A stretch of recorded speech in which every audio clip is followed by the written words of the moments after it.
Ríos, regos e fervenzas enchen a paisaxe galega na súa totalidade. Sen dúbida, un dos elementos máis presentes na nosa terra xunto á vexetación. Abraiante nesta zona pertencente á Reserva da Biosfera Río Eo, Oscos e Terras de Burón, Baleira. Aquí o río Eo forma espazos como a fervenza a Cea da Serra, pouco despois do seu nacemento no lugar de Fonteo. Un salto duns 10 metros nun lugar especialmente bonito. Para chegar a ela, comezamos no panel informativo no que inicia o traxecto, uns escasos 4 kilómetros que descenden por unha pista pavimentada rodeada de algunhas das máis de 170 especies de árbores e arbustos que habitan nesta zona.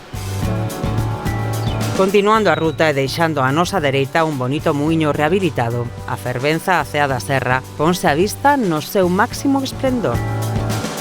A uns 400 metros a aldea de Sampaio agarda o visitante para indicarlle o camiño a seguir ata o seguinte punto da ruta, a fervenza do Pozo da Ferrería.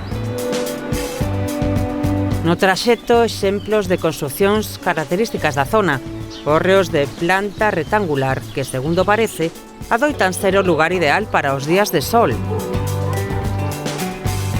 Neste tramo atopamos algunha zona con moita vexetación e camiños estreitos, aínda que non dificultan o paso. Un paseo onde gozar da natureza e o son da auga.